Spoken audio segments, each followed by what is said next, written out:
Okay, we are continuing our discussion this week of the crucial topic for our time and age, sexuality and gender identity through the lens of the gospel. If you haven't listened to Monday and Tuesday, I would encourage you to go back and listen to those. And again, parents, you should have paid attention to what I just said. And if your kids are really little and you don't want to expose them to this, great. But by the time they're 10 or 11 years old, the rest of the world is bombarding them with this message. So I think it's important. Yesterday, I shared a verse with you, Colossians chapter 2, verse 8. See to it that no one takes you captive by philosophy and empty deceit, according to the human traditions, according to the elemental spirits of the world, and not according to Christ.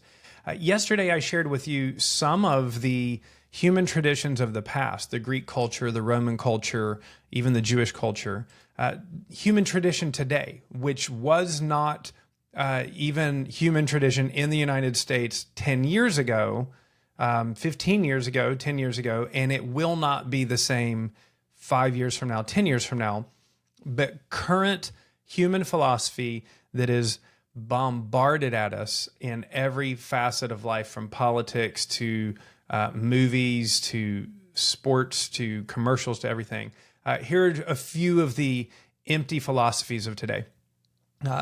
Happiness is found in exploring your feelings and urges, and it is emotionally damaging for you to deny your feelings and urges. That's what's told to people today. It is emotionally traumatic and damaging and harmful to somebody if you don't give them the full freedom to explore their feelings and emotions.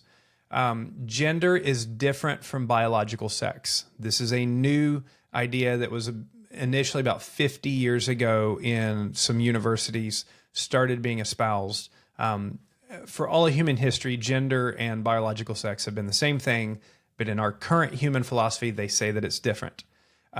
Currently, it's said that gender and sexuality are fluid and can change over time. So what you are, what you identify, who you're attracted to is very fluid and can change over time, which is very different than 10, 15 years ago, where the argument was, I was born this way.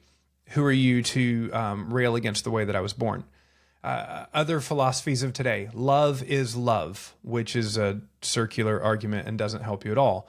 But it's, hey, love is love, so we should let people love. And, another one along those same lines, a woman is someone who identifies as a woman. This is the philosophy of today. Well, what is a woman? And there's a whole side of our culture that would say a woman is anyone who defines as a woman. And then you ask, well, what are they identifying as? I don't know. A woman. Okay.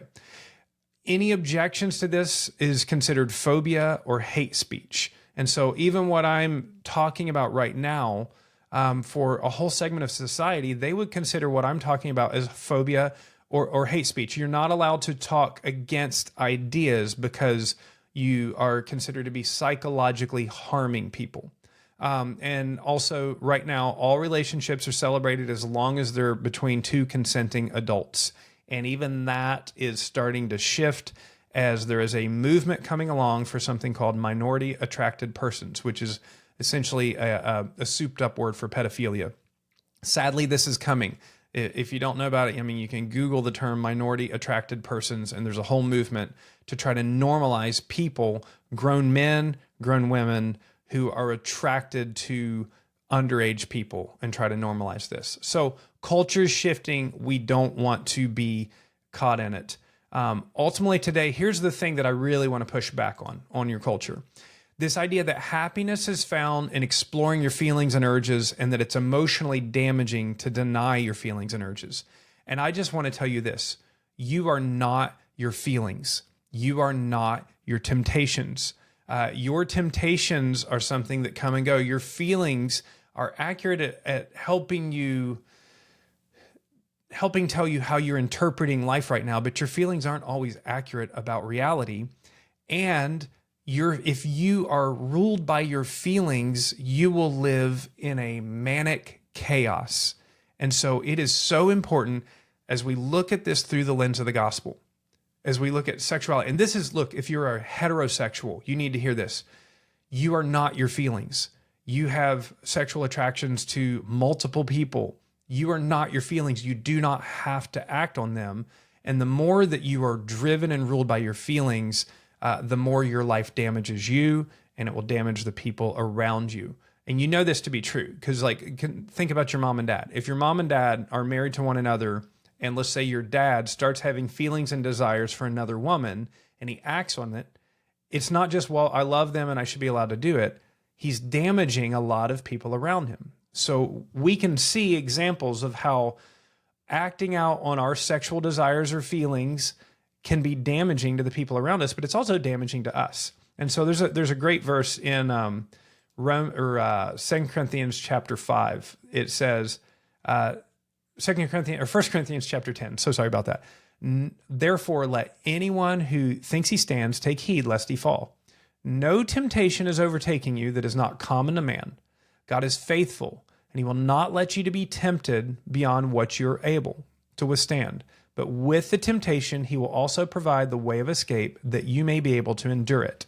And so whatever you're feeling, you feel different, but what God's word says is other people have felt the same thing. Whatever you're being tempted with, it's a common temptation. It's lust of the eyes, lust of the flesh, pride of life.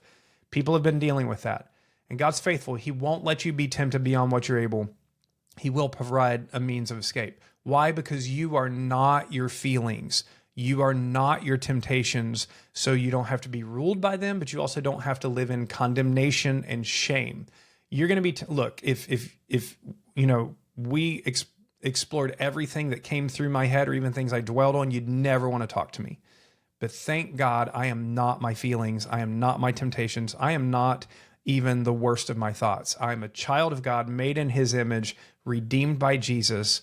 And that is my core identity. And that is my prayer for you. So as we close out today, if you remember nothing else from today, remember this: because of the truth of God's word, because of the gospel, you are not your feelings. You are not your temptations. You are so much more than that.